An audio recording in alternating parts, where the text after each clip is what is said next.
Hello there folks, and welcome to another episode of, what is this? Oh, Quarantine Gigs, yeah, with me, Sandy Brechin, yes, it is I, in another new and exciting costume. And here with me is my co-presenter Toki, who's wearing these very cool shades, which he's not quite too sure about, but please don't call the SSPCA on me. There we go, good boy. Now, Toki was asleep till a few minutes ago. I thought he was going to miss the show, but no, he woke up just in time. That's the kind of reliable little pet he is. Yes, dogs, trusted, faithful, loyal. Yes, we love doggies, don't we, on this show?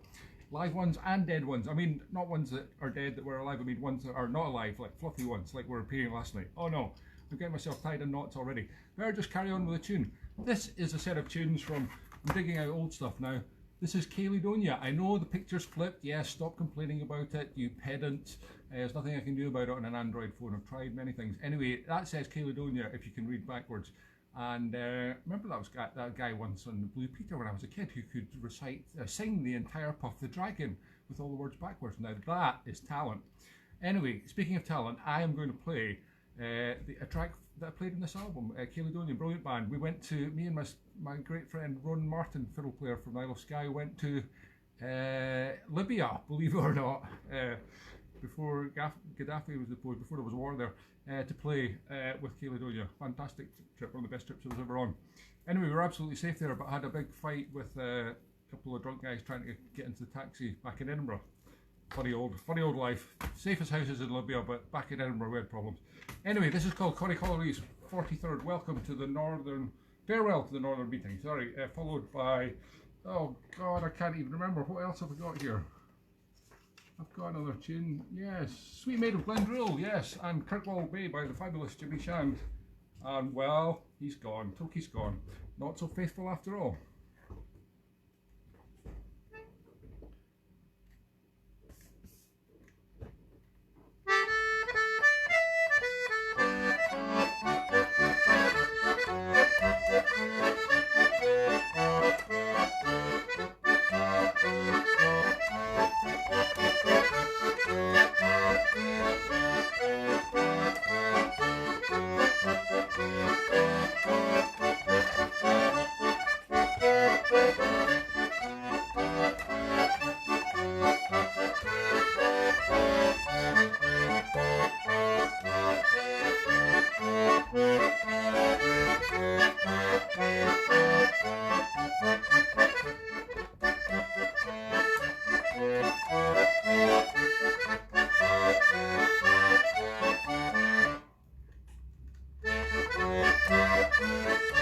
That's better.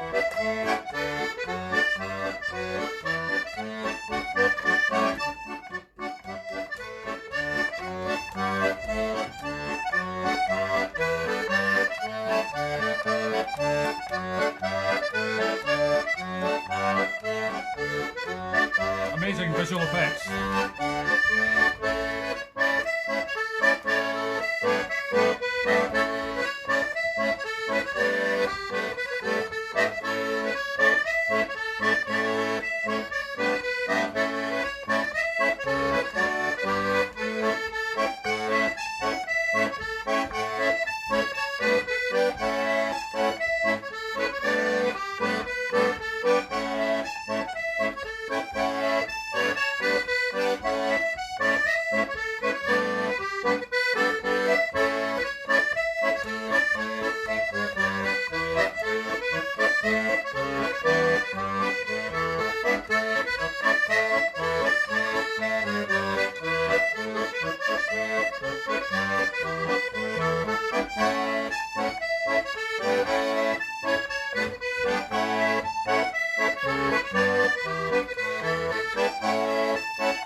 if I just concentrated on playing the tunes instead of trying to think of what funny stuff I'm doing next, I'll probably get on a lot better. Anyway, we've got lots of stuff for you on the show today. As you can see, I'm armed with a full pot of coffee, and I'm armed with a lovely mug. Thank you to Cat Pow, who sent me this mug for my birthday on Monday. That was incredibly kind. I love this particular mug, and it makes a little ding ding ding sound when you put hot coffee in. It's really weird. I don't know, I've not got another mug that does that. I'm not sure it's supposed to do that, but it's very nice. Anyway, I'm going to do a wee top up while I'm chit-chatting to you. I'm also armed here not only with coffee, but with my breakfast, because yes, it is 2 o'clock in the afternoon, and it's about time I got up. I just made myself some porridge, and I managed to not burn it. Usually I forget about it, and it just goes into coal, turns into coal in the cooker. And I know you're not supposed to burn carbon these days, so that's bad when that happens, and it means I starve. So I may be taking a mouthful or two. I'll just have one right now. That's the porridge. Oh, that's good. Bro. You can't get better breakfast than some fine meal of the oat. Now I've got lots of things to remember today, because people are asking me for requests and all sorts of crap now. Because this show's, it's gone viral, man. It's up into double figures, the viewers. Yeah, it used to be just my family and people I paid to watch it, but now there's like randoms too. So anyway, I'm getting requests and all sorts. I got another present sent to me this week, by the way, which was, I must have mentioned it in a show a couple of weeks ago, how I couldn't find yeast and I was having to cook with baking soda, or maybe it was soda crystals I used by mistake. Anyway, it was absolutely horrible. That's the kind of thing Donald Trump would do to clean his insides out.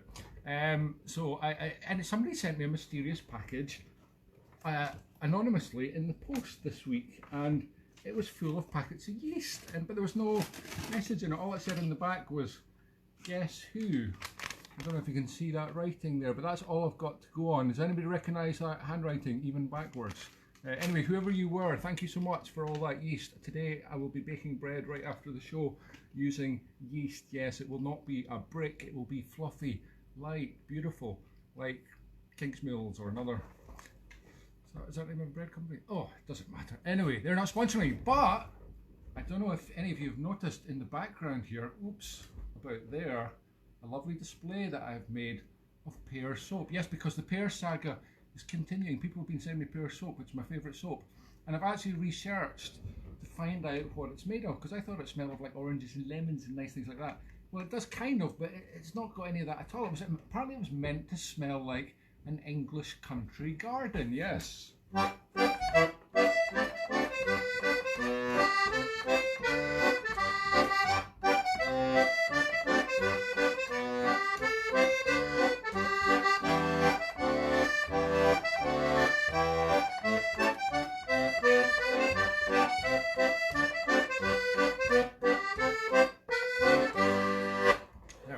Expecting that today, eh?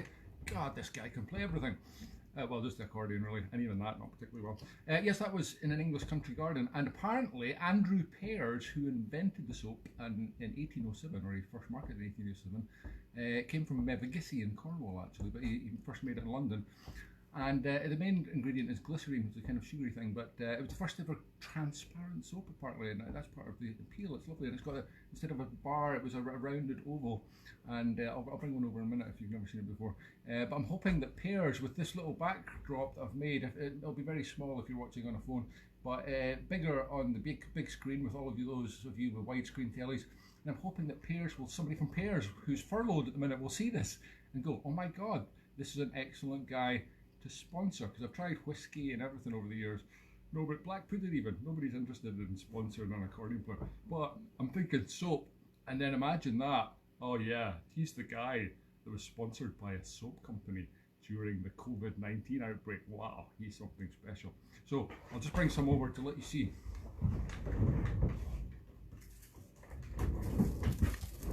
There it is, a beautiful bar of Pears. That is actually a Pears poster from the 1800s or something. It's not original, it's just a reprint. It's in my bathroom. I didn't order it specifically on Amazon just for this. Don't be silly. But I order some weird stuff just for this show. No, of course not. Now, here's something interesting. And I don't want to go on about my birthday. I was 51, by the way. I know, thank you. I know I don't look it. What do you mean 50 older? This scrap of toilet paper. Well, a scrap of toilet paper through the post would have been very welcome actually in these current circumstances. But no, this scrap of paper was sent to me you sing it backwards, but this was a tune composed for my birthday. Imagine somebody taking the time to compose a wee tune and send it to me in the post. It arrived only a day late, which is not bad. It's probably sooner than anything I would have done if I tried to do the same thing. And this is from my friend Finn McInnes, who is a banjo player that comes up to the Ensign York session on a Sunday night, or used to anyway, because that's not going to happen for a while, I don't think. But we're all gagging for the tunes and the poor quality lager, but it's just there's something nice about being served it by somebody else in a frothy glass and being overcharged for it. Yes, we want to get back to that. Than just drinking tinnies in our house. It's not the same. Anyway, it's a lovely tune. I have not learned it, but I'm going to read it off the music right now and play it for you live. So this is the first ever live performance of this new tune. It doesn't even have a name yet. It's just called Happy Birthday Sandy at the minute. Here it goes. It's a wee jig. I have to play it up not with the power because I don't have enough notes in this little accordion. I should really buy a bigger one.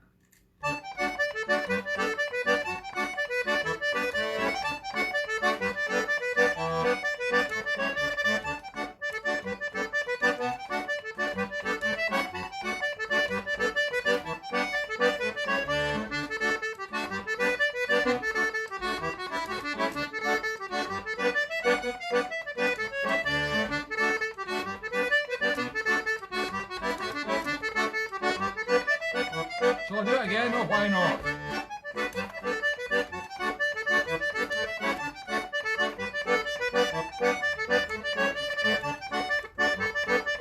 It's really hard to read pencil with these shades on.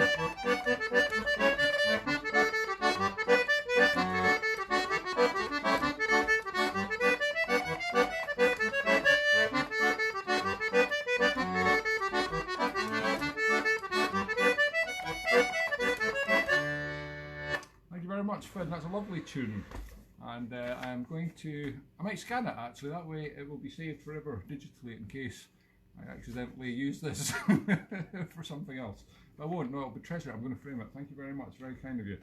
Now just while I'm on requests and things, I better just mention, oh yes, this is a set of tunes which is a request from Dave Spittle from Lima in Peru. Good God, who would have imagined anybody in Peru was watching me? But there you go, from last week. And he wants to hear Donald Ian Rankin, which is a wonderful jig on the key of F. I'm missing one note at the bottom. I'm going to miss it out because it's not that vital a note anyway. I'm going to play that, and I'm going to play it followed by a couple of my tunes. The first one is called Porto the Rat, and it's named after a little white rat that was the pet rat of the van driver that used to drive us around 25 years ago. God, when we were touring northern Italy with Burek. Absolutely fantastic. We were staying in a vineyard. It was just wonderful, and being driven around by this wonderful Japanese guy in his van to the gigs, who had a pet white albino rat.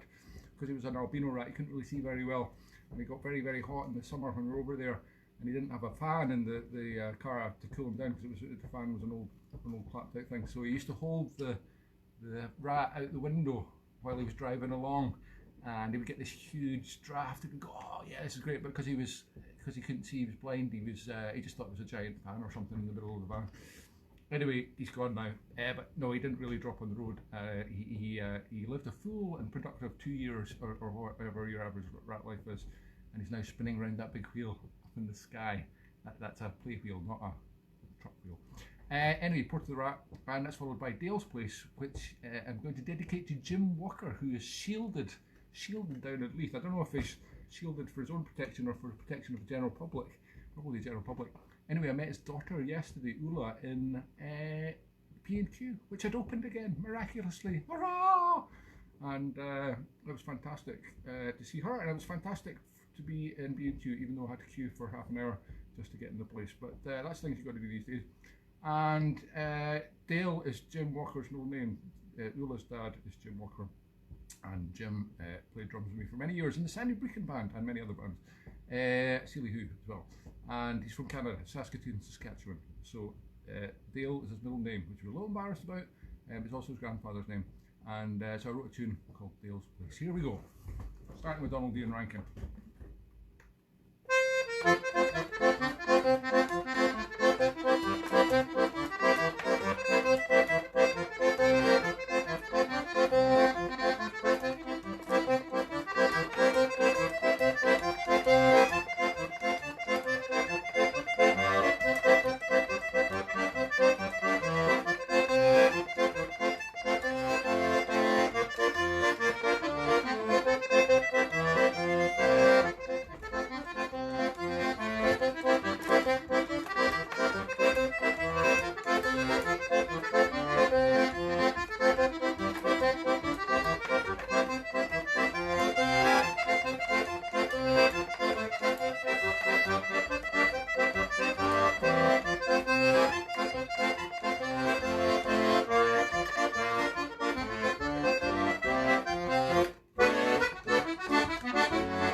Giant feet I have.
What was I doing in B&Q, I hear you ask? Well, I was buying essentials, of course. I was buying essential manure for the garden. Yeah, you can't get shit these days because all the shops are closed, but I finally did. Yeah, that was great. It's well worth the wait as well. Got piles of it. Now I'm going to carry on with the requests because otherwise I'll forget them all. I've got so many this week, this is unbelievable. It's not a request show, folks. I'm supposed to be just making it up as we go along. Anyway, I've had to put a bit of planning into this one, cause request. I've had a request from Roy Anderson, wonderful accordion player, young chap from Roswell. Not the one with the aliens, well, quite possibly aliens there as well, but the one just down the road outside Edinburgh in Midlothian. And me and Roy, sorry, did I say Ross? Roy is who I meant, accordion player. Me and his brother Ross were all in South America, in Chile. Not Chile, as I thought it was, but it's a little bit chilly. No, it's Chile.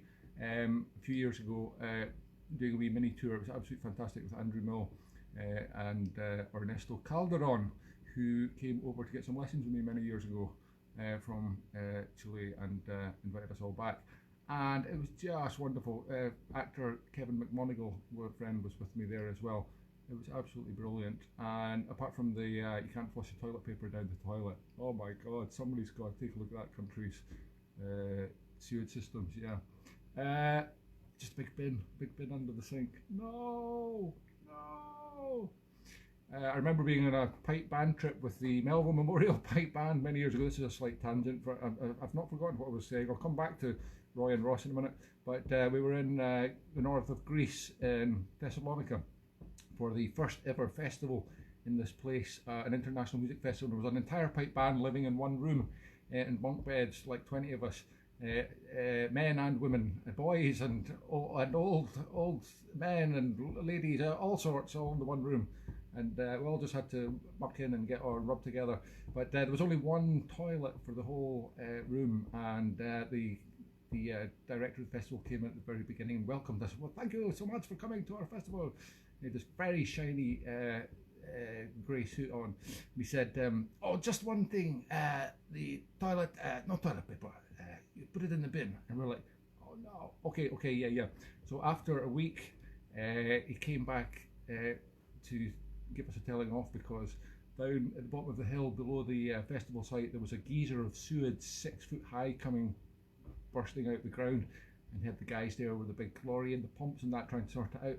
He goes, "You've been flushing the toilet paper," and we were like, no. And in the bin there was like one little piece of toilet paper that somebody had blown their nose on earlier in the week, and everything else, yeah, had been flushed, yeah, of course. Anyway, geysers of sewage, seen it all. Back to the story about Chile. So I was there with Roy Anderson and his brother Ross Anderson. Now Ross plays drums and cajon. He plays with me in the Sandy Brechin band as well. As so many people play in the Sandy Brechin band, I can't even keep track.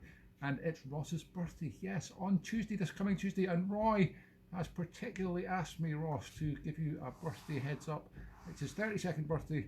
Happy birthday, Ross, when you have it. I hope you make the most of it in these quarantine conditions on Tuesday in Rosewell with all your alien friends. Hope you have a nice day.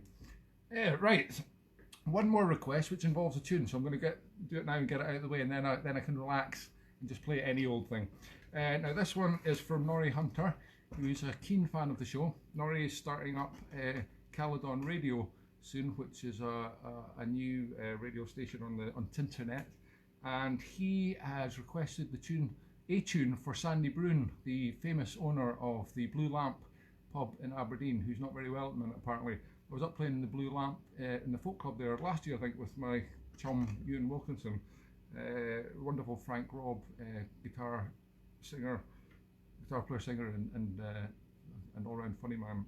So I'm there for the first time in many years. Anyway, I hope you're on the mend, Sandy, and I'm actually going to play you, not just any old tune, but Sandy Brechin's Reel, which is written by my friend Gavin Marwick and Johnny Hardy. And Gavin Marwick keeps getting mentioned in the show. What is it? What is it about him?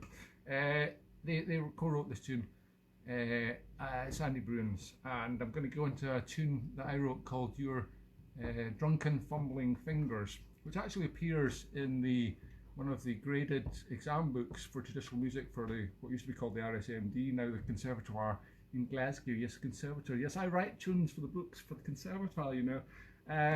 But because it was for children, children were probably using it. I had to change the name, Your Drunken Fumbling Fingers, so I changed it to Your Stumbling Fumbling Fingers. So this is the only tune I've ever written that's actually got two names: the official name, Drunken, and the child-friendly one, Stumbling. Oh, after that I'm going to do a brilliant tune, one of my favourite tune titles again, Last Tango in Harris by great piper Roddy MacDonald. So, Sandy Brechin's first of all.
tune.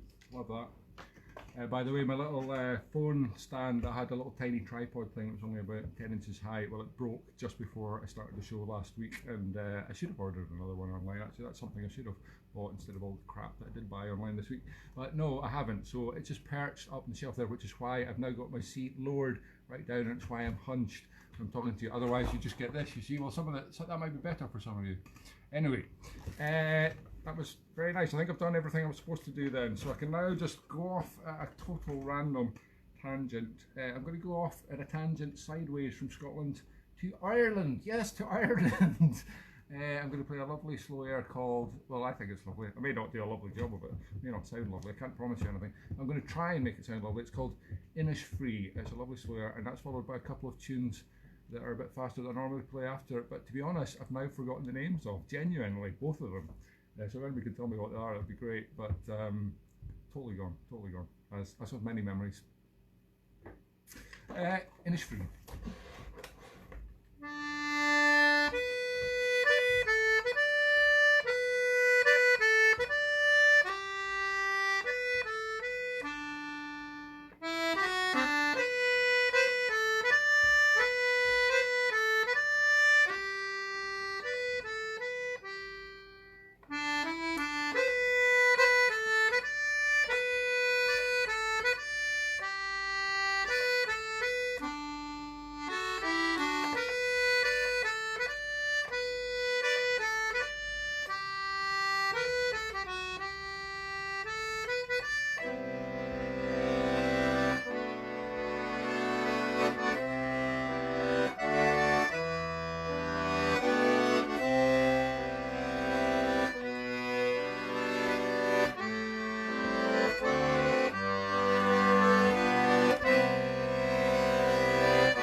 Doing a little Irish dance here. How to insult a whole nation at once.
Nearly fell off the keyboard in that one as well. That's what happens when you start daydreaming when you're playing. Yes, do not think about what you had for your breakfast or what you're having for your breakfast while you're in the middle of a tune. Actually, sometimes that is the best thing to do. Just let the fingers get on with it. Don't try and interfere, just let them do the work. You think about what you want. Strange thing playing music. Anyway, thank goodness I was started off at an early age. If you have the choice or the chance, folks, to start off your child before they're too young to realise what they're doing and how much work it's going to involve for the rest of their life, start them off in a musical instrument. It's very, very beneficial for them mentally, emotionally, yeah, and in a fun way, and it could be a great career earner, unless a giant virus hits the world and everybody goes into lockdown. What was I thinking? Never mind. There's a way you can help. There's a way you can help me buy more wigs. Yes. On the screen there is a little PayPal link. If you feel like making a tip, if you think there's anything worthy of a tip in this show today, please, between 1 and 5 pence is the normal suggested donation. You can just click on that link and send it. There's also a link to my record company website. Oh yes, I have a record company. I know it's hard to believe.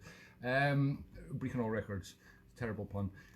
.com, and you can go to the shop there if you want to buy a hard copy of any of the CDs. There's millions of CDs. There's other people on my record label, not just me. It's not a vanity publishing exercise. Well, a little bit, but there's lots of good stuff as well. So if you fancy going to see any of that, that'd be very much appreciated.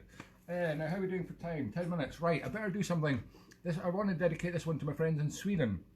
Now, Sweden is quite in the news at the minute, controversial, because out of all Europe, it's got the less severe lockdown, where a lot of pubs, not all of them, but a lot of pubs and restaurants are still open. They do have social distancing, so if you're in the restaurant, you want to pass the salt, they have to throw it at you or pass it on the end of a long grab stick or something.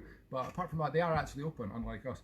And only time will tell if this method works. Maybe it works for Sweden because it's quite a spread out country. People are quite spread out, or maybe it wouldn't work here. I don't know. We'll find out afterwards. But anyway, it's not so bad over there. But still, it's not great everywhere. And there have been lots of people getting ill there as well. So I'd like to dedicate this next set, which is a set from my little Swedish group called the Sandy Brechin Trio, rather originally. And I play with two wonderful Swedish colleagues, Jimmy Johansson, that's Jimmy, Jimmy Johnson. But Jimmy Johansson in Swedish, and Christopher Anderson Bong, two of my wonderful friends who live in a tiny place called Torsåker. That's Thor's Field. Torsåker. And this is a set that we play in the Sandy Brechin Trio. Here is the advertising. That says the Sandy Brechin Trio backwards, and this is our album, Polecats and Dead Cats, which is a lovely title, charming title. And this is the first track on it, actually. And it's a tune written by Jimmy called Punchgraven, which translates into the English, the punch drunk count. I was being very careful. I don't know if you noticed when I said that, because we were playing up in Strathy on a wee tour last year. We were supposed to be on tour actually next week here, but that got cancelled, same as everything else, of course. And anyway, last year we were playing up in Strathy, which is way up in Sutherland, right in the north coast, just a hop, skip and a jump along from Dounreay Power Station. Charming place. Actually, it is absolutely spectacular, beautiful.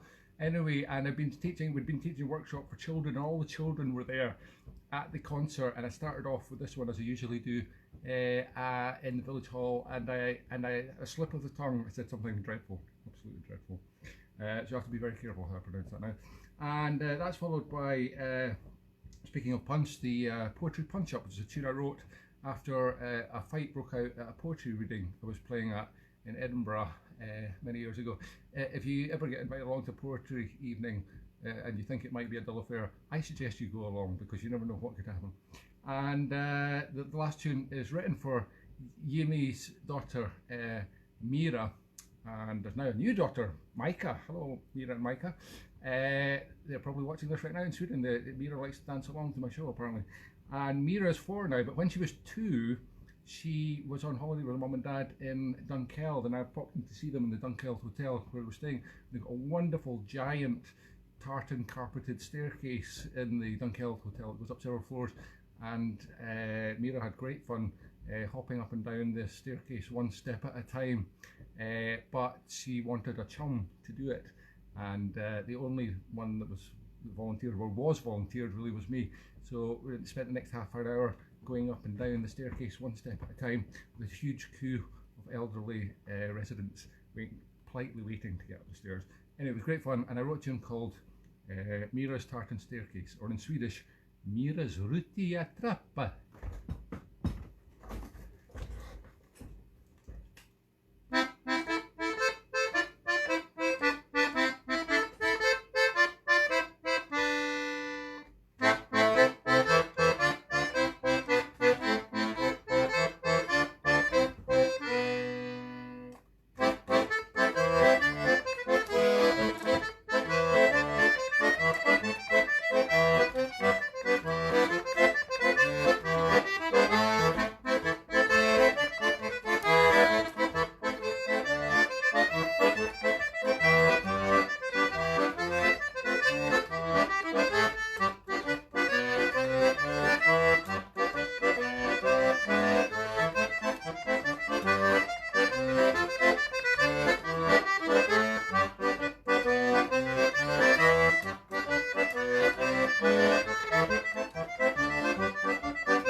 was Ruti Attrappa, tartan staircase. Well, Ruti means checkered actually. It's as close as you can get in Swedish to tartan. Don't think they haven't even invented a word for tartan because they never invented it. No, we invented it.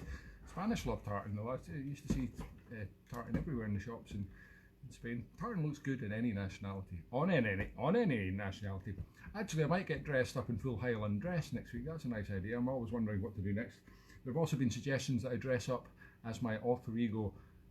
No, not the woman one. No, I could do that as well. No, the alter ego of my Kaylee persona, Jimmy Shandrix, which is a cross genetic splice really between the great Sir Jimmy Shand and the great, not Sir, but I'm sure he would have been a Sir if he'd lived long enough, Jimi Hendrix. Neither of whom are probably very happy at all about me splicing them with each other. Anyway, that's the name of my Kaylee band. That's the way it is, the sensational Jimi Shandrix experience, and I may come on in full Shandrix guise one of these weeks. Now, we've only got a couple of minutes left. I've actually had a lovely picture in from Ross Anderson, Roy and Ross Anderson, who I mentioned earlier. The birthday boy himself, he sent a lovely picture. It's popped up on my computer screen here, saying, sat round watching your show surrounded by Roswell aliens, and it's a picture of him and all his family. That's very nice to see you guys watching. Thank you. We've only got a couple of minutes, so I'm going to finish with, in fact there's 1 minute, I'm going to finish with a very quick tune. Thank you again for watching. It'll be on at the same time next week, probably for ages. Nothing's going to change by the look of it. Sunday 2 p.m. British Standard Time, yeah, in case you're watching in Lima, Peru. That's amazing. And this is called Lipstick on Your Whistle. Goodbye, thank you. Where's that damn dog gone?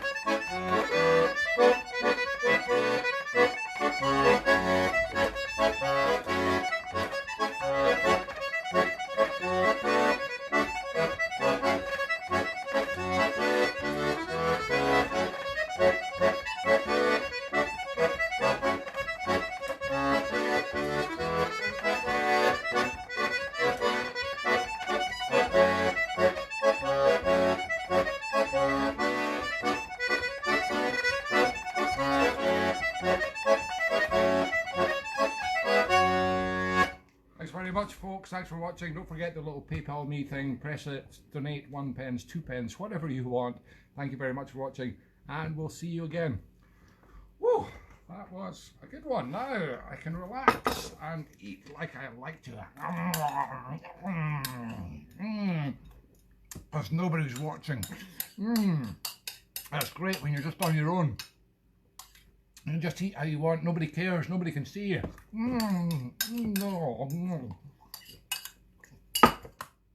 Oh my God, they've left it on again. I don't believe this.